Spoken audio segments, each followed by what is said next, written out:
hemos estado viendo lo que es el dinero, y lo primero que hemos visto era las funciones del dinero, ¿no es cierto? Hemos visto que tenía tres funciones importantes. Uno era para ahorrar, para guardar la platita. Otro era para qué, ¿se acuerdan?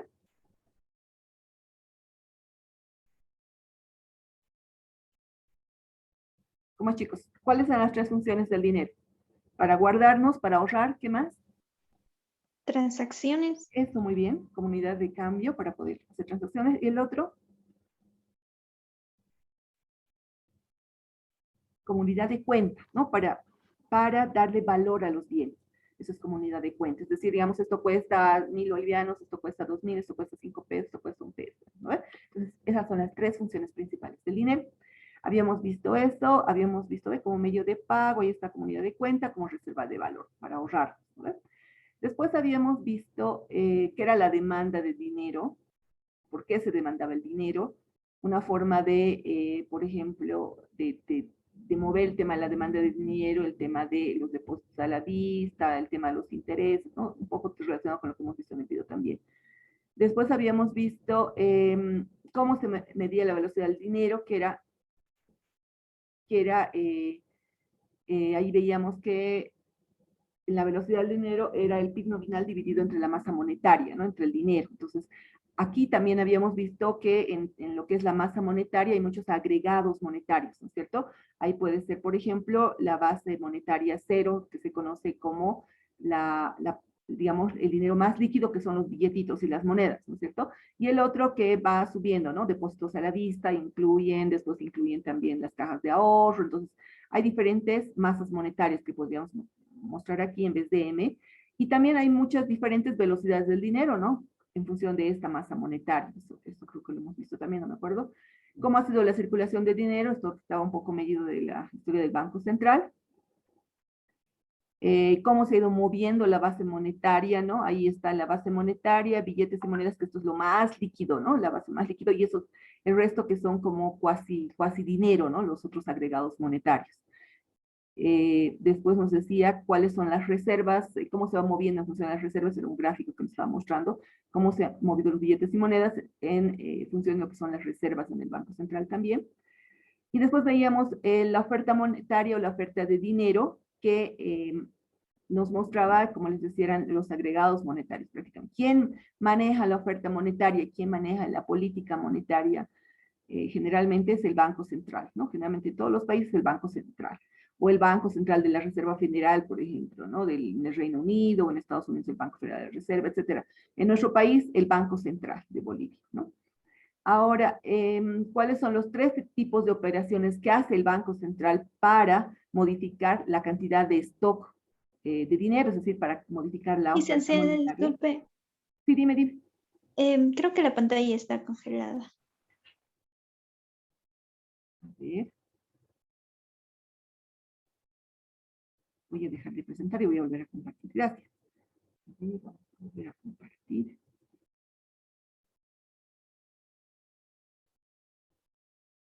Ahora sí, ¿se ve? Sí, licenciada. Gracias. Ok, entonces decíamos que la oferta de dinero se puede mover con tres actividades principales. Una, el Banco Central utiliza las operaciones de mercado abierto, las OMAs, ¿no? Que es donde ellos transan, hacen actividades, ¿no? Hacen actividades de mercado abierto, compran y venden, digamos, activos financieros, es el mercado abierto. Segunda, las operaciones de descuento, cuando hacen descuento de, y eso lo habíamos visto acá también, ¿no? Cuando, digamos, el Banco Central imprime, ellos son los que imprimen, ¿no es cierto?, dinero. Entonces ahí compran o venden los bonos, esa es una forma de actuar sobre la oferta monetaria del dinero, ¿no? Entonces el Banco Central puede determinar que hay mucha oferta monetaria, entonces puede comenzar a vender bonos. ¿Para qué? Para que este dinero extra que está en el mercado ya no esté en el mercado, sino se encuentre en sus bóvedas, ¿no? Esa es la forma de cambiar la oferta monetaria. Otra forma es que el Banco Central puede alterar esa oferta, es realizando préstamos a las empresas, pero a través de las entidades financieras en operaciones de descuento, ¿no? Pues puede decir, ya, bueno, voy a dar más dinero, pero no lo voy a dar yo directamente con Banco Central, sino a través de las entidades financieras, ¿no? Esa es otra forma de alterar la oferta monetaria. Después también decimos en operaciones de moneda extranjera, es decir, puedo comprar o vender activos que devengan interés de moneda extranjera, ¿no? Y podría comprar, por ejemplo, bonos de tesorería de algún otro gobierno, ¿no? Estas también afectan la oferta monetaria, ¿no? Ahí ya interviene un poquito lo que es el tipo de cambio, la oferta monetaria en bolivianos, que se ve modificada al cambiar en dólares, y ahí tenemos, digamos, como que vamos a reducir o vamos a aumentar la cantidad de dinero en bolivianos, y al revés, o reducimos o aumentamos la cantidad en dólares, y bueno, al comprar los activos financieros también estamos produciendo un cambio en la oferta monetaria finalmente del boliviano, ¿no? Ahora, ¿cómo influye eso en el en la tasa de interés? ¿Cómo influirá la tasa de interés o el tipo de interés de equilibrio entre la oferta y la demanda de dinero? Así como veíamos, y por eso les mostraba el videito, es como que cuando se reducen las tasas de interés, ¿qué pasa? ¿Qué pasa en el mercado? La gente quiere más activos o más préstamos o menos préstamos cuando se reduce la tasa de interés. Más préstamos. Más préstamos, ¿no es cierto? Eso nos decía el videito, ¿no? Es más préstamos. Entonces, cuando la gente está optando por más préstamos, como que hay también más oferta de dinero en el mercado, entonces ahí hay como les digo, una forma más de afectar, digamos, la oferta monetaria, ¿no? Entonces ahí podríamos decir que hay mayor velocidad del dinero cuando hay más tasas, mayores o menores tasas de interés, porque hay más oferta de dinero, porque la gente se presta más dinero. Entonces ahí está. Y el equilibrio en el mercado de dinero tiene que moverse, ¿no? Se va moviendo para que podamos equilibrarlo y poder tener oferta y demanda adecuadas, ¿no? Y ahí estamos, ¿no? Aumenta su oferta de dinero, entonces las empresas y familias tendrán más dinero para comprar bienes y activos. Y eso como decir, ¿no? Si el Banco Central saca más plata al mercado, entonces hay como más plata para que la gente pueda obtener más ese dinero que se está prestando por las bajas tasas de interés y pueda comprar más bienes y más servicios, ¿no? Hay más dinero corriendo en el mercado, lo que implica que el precio de cada unidad de producto se va a elevar, ¿no? O sea, eso es lo que produce también la inflación, ¿no? Hay más dinero, entonces es como la oferta y demanda, ¿no se acuerdan que les decía de las naranjas? Hay más dinero, baja el precio del dinero, sube el precio de los bienes, porque ya necesito más dinero para poder comprar la misma cantidad de bienes, y ahí viene la inflación, ¿no? Y ahí veíamos, ahora que había un detalle, allá. Ahora, ¿qué pasa en el tema del tipo de cambio? ¿Cómo influye en este sistema, ¿no? Igualito que el video, solo que ahí no se ha visto el tema del tipo de cambio. ¿Por qué? A ver, vamos a ver, y eso habíamos visto también un poquito el otro día, pero ahora lo vamos a ver un poco más a detalle, y nos decía que el nivel de precios de un país y de otro está conectado por el tipo de cambio, ¿no es cierto? Por ejemplo, aquí teníamos un ejemplo que decía, un Rolls Royce británico que cuesta $100,000 en Gran Bretaña, porque ellos lo fabrican, digamos, y suponiendo que el tipo de cambio fuera de $1.6 por cada libra esterlina, ¿no? Entonces, ahí tendríamos que multiplicar las 100,000 libras esterlinas por 1.6, nos darían $170,000. Es una forma de comparar, ¿no es cierto? Decir, ese es el tipo de cambio, nos da una forma de comparar. Es decir, y no vamos a ignorar todo lo que es el tema de aranceles y todo lo demás, ¿no es cierto? Los costos de transporte y todo. Entonces ahí podríamos decir que el precio del automóvil en Estados Unidos es igual a $160,000, ¿no? Entonces, podríamos decir que el conjunto de bienes producidos en dos países son similares y ambos pueden comerciar libremente. Y el precio de los bienes se relaciona con qué ecuación, con la ecuación que podríamos decir el precio interno es igual al tipo de cambio por el precio de ese país, ¿no? Aquí está entrando ya lo que es la moneda extranjera. Esta ecuación que estamos viendo aquí, esta ecuación así tan simple, es la que hacemos, ¿no? Digamos, yo quiero saber cuánto cuesta, digamos, no sé, cuánto cuesta, cuántos dólares me va a costar, no sé, un bien. El mismo bien podríamos producir manzanas, digamos, nosotros producimos manzanas, Estados Unidos produce manzanas. ¿Cuánto me cuestan las mismas manzanas aquí y en Estados Unidos? Entonces ahí para comparar, lo que hago es, para tener mi precio interno, digamos, en Estados Unidos, el precio de la manzana es, no sé, 50 centavos de dólar, multiplicado por el tipo de cambio que yo tengo aquí, ¿no? 50 centavos por 6, va a salir como 3 bolivianos. Entonces, el precio interno de cada manzana sería como 3 bolivianos, por decir algo, ¿no es cierto? 3 bolivianos. Aquí, ¿cuánto está el precio de la manzana? Está 1 peso, digamos, 2 pesos. Ah, entonces me conviene exportar, importar, no sé, ahí puedo hacer mis comparaciones, ¿no? Entonces, esta ecuacióncita se denomina, esta ecuación se denomina la paridad del poder de compra, ¿no? La paridad es para poder comparar cuál es el poder de compra en nuestro país respecto a otro país, ¿no? O al mercado internacional. Para eso nos sirve esta forma. Ahora, miren, estamos hablando así de la fórmula de la velocidad del dinero, para un poquito entender este tema de la oferta y la demanda de dinero, lo habíamos visto también, y decíamos que la velocidad del dinero era igual al PIB dividido entre la masa monetaria, ¿no? Eso un poquito ya lo sabemos, porque eso nos va a decir cuántas veces circula el dinero respecto a la cantidad de bienes que tenemos producidos, ¿no? Cuántas veces circula el dinero. Ahora, considerando esto, decíamos también el tema de la base monetaria, esta M, que es la base monetaria, puede cambiar, lo que les decía, ¿no? Puede ser M1, M2, M3, M4, dependiendo cuáles son los agregados monetarios, ¿no? ¿Cuáles son los agregados monetarios?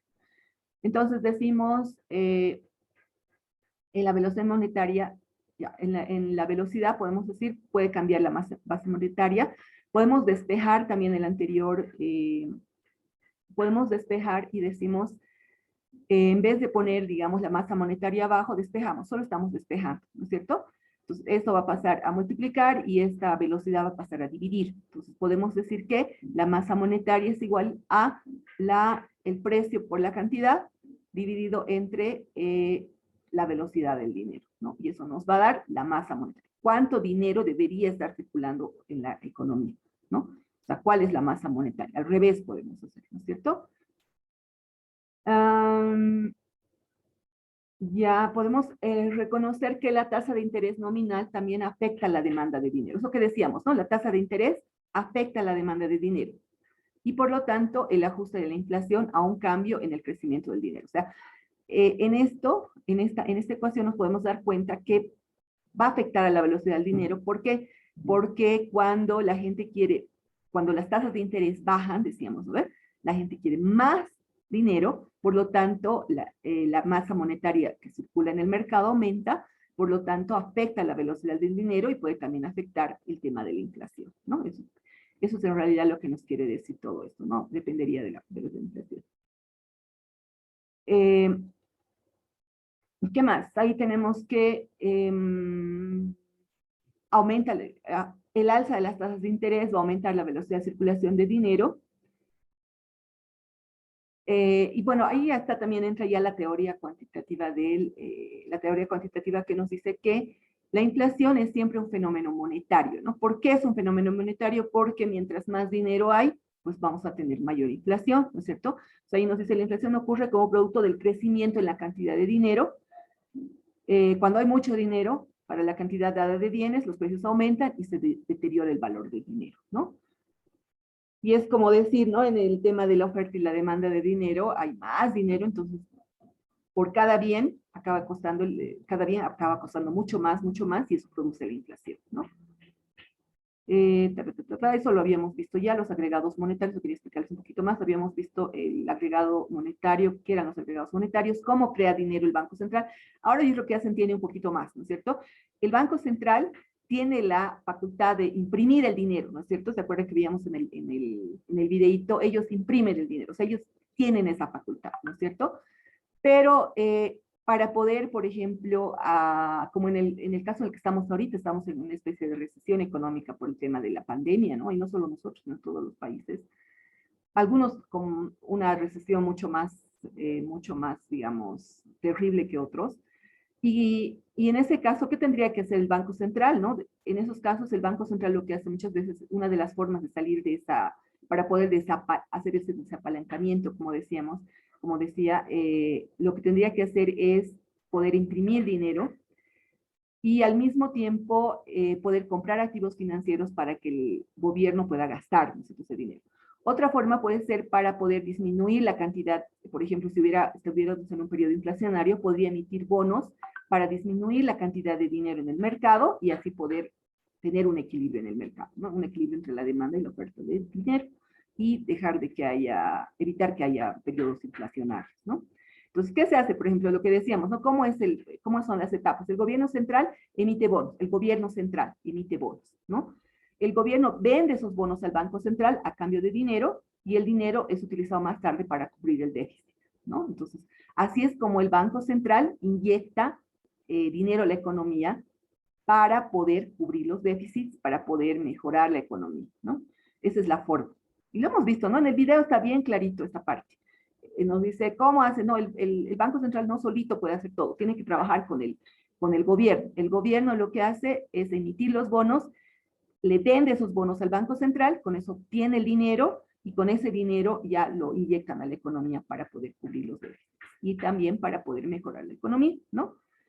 Vámonos al monetarismo y la teoría cuantitativa del dinero. El monetarismo nos dice es una doctrina económica que estudia los efectos de las variaciones de la oferta monetaria sobre las variables económicas relevantes, por ejemplo, el empleo, los precios, la producción, ¿no?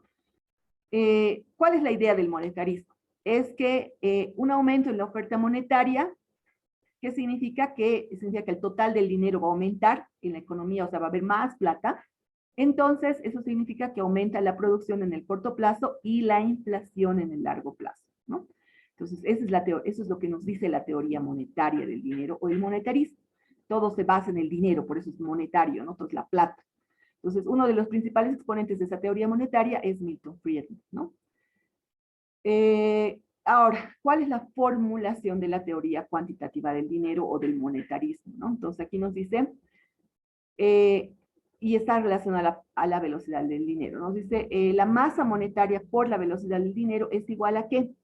Al precio por la cantidad de la producción, es decir, al PIB, ¿no es cierto? Ahí estamos hablando del PIB nominal. Entonces, todo tiene que ver con la plata. Entonces, aquí está la oferta monetaria por la velocidad del dinero nos va a afectar a la producción, ¿no? En resumen. En esa teoría cuantitativa, ¿qué justifica? Justifica la demanda del dinero, que nos va a servir para poder mantener los saldos reales, que lo que nos permite realizar las transacciones, ¿no? Y esto está explicado a partir de la teoría del consumidor, que establece que la demanda del dinero depende del costo de oportunidad de mantener el dinero, ¿no? Entonces, ahí depende de otros factores como son, por ejemplo, los tipos de interés de los activos y la riqueza del individuo, ¿no? Es lo que veíamos un poquito, está también un poco en lo que veíamos en el video, ¿no? La teoría del consumidor, ¿de qué depende? De que se puede prestar plata, va a seguir consumiendo, ¿no? Va a tener mucho más consumo, más gasto, y en función de eso va a seguir trabajando, va a seguir obteniendo más riqueza, y el gasto de uno representa la riqueza del otro, ¿no es cierto? El ingreso del otro. Entonces ahí está la teoría del consumidor. La inflación, entraremos a lo que es la inflación. La inflación, a ver, algo interesante en esta parte que quería mostrárselos un poco y vamos a ver también la parte de, esta parte cuando veamos endeudamiento, miren aquí. Es así de simple, ¿no? Como dice, ¿cómo se maneja la economía? Entonces, cuando hablamos de ingresos y gastos del Estado, ¿no? Aquí estamos. Digamos, yo tengo ingresos el Estado tuviera ingresos por 500 millones, podemos decir, vamos a hablar aquí solo 500, y sus gastos son de 600, ¿qué estamos teniendo ahí? ¿Déficit o superávit? Chicos, ¿qué tenemos ahí? Digo, tengo ingresos de 500 menos gastos de 600, ¿qué tengo? Déficit. Déficit. Déficit, ¿no ves? Ahora, lo que decíamos ahorita, fíjense, estos son ingresos, los ingresos del gobierno, ¿no? Esto es el presupuesto del gobierno, ¿ya? Y así funciona esto, en realidad sí es bastante sencillo, pero a la larga puede traer complicaciones, ¿no? Entonces decimos, los ingresos menos los gastos son 100. Ahora, los ingresos del gobierno, como veíamos, son prácticamente los impuestos, ¿no es cierto? Los impuestos y los gastos del gobierno, bueno, ahí son gastos corrientes o gastos de capital, ¿no? Hay diferentes formas de ver esto, gastos corrientes o gastos de capital, ¿no? Puede tener mucho gasto corriente, mucho gasto de capital, eso depende, aquí están las inversiones, proyectos, etcétera, también están los gastos de sueldos y salarios, todo eso, ¿no? Ahora, si se produce un déficit, como por ejemplo nosotros como Bolivia hemos estado teniendo un déficit durante los últimos años, ¿qué pasa en ese caso? ¿No? ¿Qué pasa? Si tiene ingresos por 500 y gastos por 600, como en una familia igualito, la forma de financiar este déficit es ¿cuál? Es que, ¿cómo puedo financiar ese déficit? A ver, ¿qué hacen ustedes? Si en sus casas tuvieran su sueldo es de 500, pero su gasto es de 600, ¿qué hacen? Un préstamo. Exacto. La forma de financiarlo es a través de un préstamo, ¿no es cierto? Otra forma de financiar ese déficit, bueno, no financiarlo, sino de recortar ese déficit, sería disminuir los gastos, ¿no es cierto? Yo podría disminuir los gastos. En vez de gastar 600, gastaré pues 550, digamos, y mi déficit va a bajar, ¿no? Entonces, o me puedo prestar, aquí puedo tener un préstamo.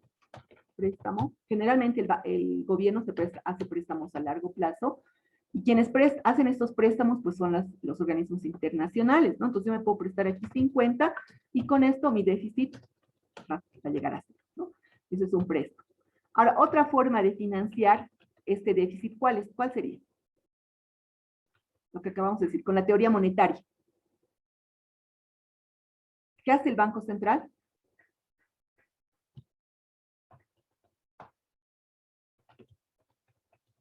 Imagínense en nuestro caso, digamos como familias, tengo un déficit, me falta plata, ahorita tengo un déficit de 50 bolivianos, ¿no ves?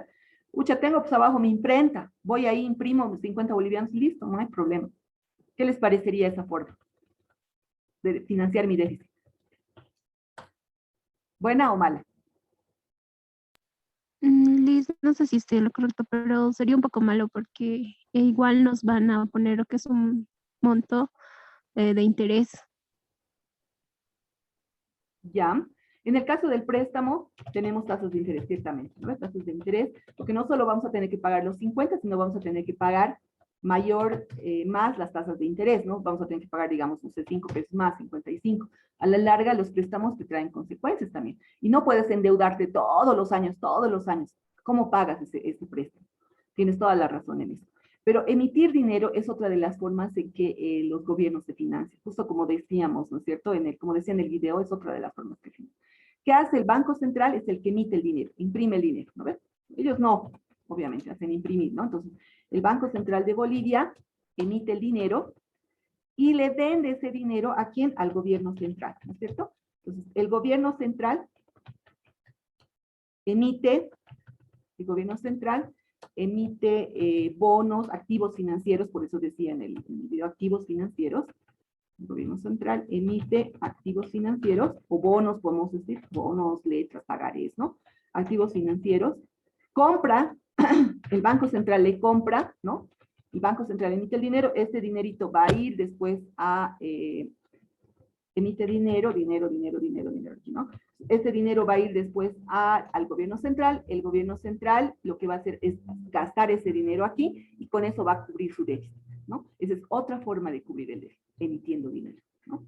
Entonces, ese es, digamos, el ciclo que quería verlo con ustedes, que se muestra igual mucho en el video, se ve en el video, y lo vamos a seguir viendo aquí, miren, en lo que es la inflación. Es esa emisión de dinero a la larga lo que hace es producir inflación. ¿Por qué? Porque hay más dinero circulando en el mercado y de acuerdo a la teoría de la oferta y la demanda, que es una teoría básica económica, ¿no? Que lo maneja, todos lo manejan, las personas de la calle, las personas que venden, las personas que compran, todos lo manejan porque saben que mientras más oferta haya de algún bien, obviamente el precio de ese bien va a bajar, ¿no? Lo mismo ocurre con el dinero. Mientras más dinero hay en el mercado, ¿qué va a pasar?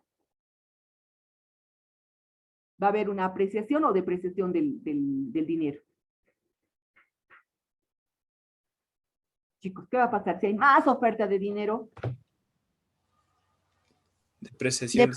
depreciación del dinero. Entonces eso produce la inflación. Las cosas se hacen más caras, ¿no? Porque tanta plata, como tengo tanta plata, entonces, y tengo pocos bienes, voy a decir, pues hay que cobrar más plata por los bienes, ¿no? Entonces ahí viene la inflación, ¿ya? Y ahí podemos ver un poquito la historia. En este video veíamos la historia de los periodos inflacionarios y todo que ha ocurrido en Estados Unidos, pero acá vamos a ver un poco en América Latina, ¿no? En América Latina y en Bolivia, sobre todo, se han vivido periodos inflacionarios muy altos en los años 80 y 90, ¿no? En estos casos, estos periodos inflacionarios han sido provocados por los déficits presupuestarios. Ahí viene la clave, los déficits presupuestarios. Tengo tanto déficit, o sea, no me alcanza la plata como en una familia igualito, no me puedo estar prestando, o emitiendo dinero, emitiendo todo el tiempo, ¿no? Entonces, la forma de controlar los déficits presupuestarios y que se nos quede del video, ¿Se acuerdan? Una de las tres recomendaciones más importantes, ¿cuáles eran? Una de ellas era aumentar la productividad. Esa debería ser una forma de disminuir nuestro déficit presupuestario, ¿no? Aumentar la productividad. Entonces, ¿qué nos dice aquí? Los persistentes déficits presupuestarios han provocado las tasas de inflación. ¿Cómo han financiado esos déficits? Han sido financiados por el Banco Central mediante la emisión del dinero. ¿Cómo? Como decíamos acá, ¿no es cierto? ¿Qué hace para financiar estos $50? O digamos, ya me he prestado 30, pero todavía tengo 20. Entonces, ¿qué he hecho? Aquí lo que voy a hacer es emitir, comprar bonos, ¿no? El gobierno compra bonos. O vende más bien, vende sus bonos y se emite dinero. ¿Cuándo se emite dinero? A través del Banco Central, pero igual de emisión de dinero, ¿no? Emisión de dinero, estos 20, y recién he logrado cubrir mi déficit. Tengo que cubrir mi déficit, sí o sí, no puedo no cubrir mi déficit. Ay, qué mal, ¿no ves? Más esto y más esto. Entonces, con esto ya no tengo déficit, ¿no? Entonces, ¿qué ha pasado? Las economías han comenzado en esa época a emitir mucho dinero para poder cubrir su déficit presupuestario, ¿ya? Entonces, eso ha producido épocas inflacionarias, ¿no? ¿Y qué han hecho la gente también? Otra cosa que han hecho, han comenzado a alzar los impuestos, entonces ha sido complicado porque ha habido más plata, han reducido el gasto, han alzado los impuestos y las economías se han hecho poco creíbles, ¿no? Ahora, el tema de aumentar, por ejemplo, los impuestos, ¿se acuerdan que veíamos aquí? Les voy a volver a compartir. Otra forma de reducir este déficit, ¿qué es? Es aumentar mis recaudaciones, ¿no ves? Entonces, en vez de cobrar 500, yo puedo cobrar, digamos, 10 pesitos más aquí. Entonces, yo voy a decir, tengo aquí total ingresos, así de fácil es esto, ¿no ves? Digo, esto, más esto, digamos. Aumenta el impuesto. Entonces, otra forma de cubrir mi déficit es aumentando los impuestos. Entonces, ahí puedo aumentar mis impuestos, ¿no? Entonces, ya me presto menos dinero, me puedo prestar 20 nomás ya y puedo cubrir, ¿no? Pero, ¿qué pasa cuando aumenta el impuesto? También para poder aumentar un impuesto, ¿qué se necesita? El gobierno necesita tener su partido político del gobierno necesita tener una mayoría en el Congreso para poder aprobar un aumento en el impuesto, porque el impuesto no se aumenta de decir ya solamente el presidente lo puede hacer, no, necesita un apoyo del Congreso, del poder legislativo de cada país. Por eso es que como no es de la línea política, no tiene suficiente respaldo en el Congreso o en la Asamblea Plurinacional en nuestro caso, entonces va a ser difícil aumentar los impuestos. En nuestro caso, ¿qué ha hecho nuestro presidente actual? ¿Ha aumentado impuestos? No. ¿Qué está haciendo para reducir el déficit? ¿Quién sabe? ¿Ha aumentado impuestos este año? ¿Se han aumentado o no? ¿Quién me dice? ¿Les suena? ¿Les suena esto? Licenciado, lo que escuché, creo que no están generando impuestos, más bien están haciendo proyectos de préstamos a medianas y pequeñas empresas. Está bien, muy bien. Y eso que tú estás diciendo está bien también para poder disminuir el déficit y poder, ¿cómo se dice? Que ya no esté lenta la economía, sino reactivar la economía, ¿no es cierto? Pero, ¿qué es lo que ha creado el gobierno actualmente? ¿Les suena ese impuesto? Licenciada, lo que he escuchado que el gobierno ha sacado impuestos a lo que son grandes fortunas o grandes empresarios, licenciado. Exactamente. En realidad, este impuesto es el impuesto a las personas, ¿no? Las personas que tienen mucho dinero, ya sean bienes, digamos que tengo una casa que cuesta, no sé, creo que es a partir de los 18 millones, ¿no? Tendría que costar ¿cuánto? Unos 5 millones de dólares o 10 millones de dólares. Tengo una casa aquí, acá, o sea, tengo bastantes terrenos, entonces tengo que pagar el impuesto a las grandes fortunas, ¿no? Ese es el impuesto que ha creado el gobierno. Entonces, ¿qué significa? Que ha aumentado la cantidad de ingresos. Esto para poder reducir el déficit presupuestario. Porque además hay un detalle, con la recesión ha habido menos empleos, ¿no? Ha habido mucha gente que les han retirado de sus empleos. ¿Por qué? Porque no había movimiento económico, entonces han tenido que cerrar algunas empresas.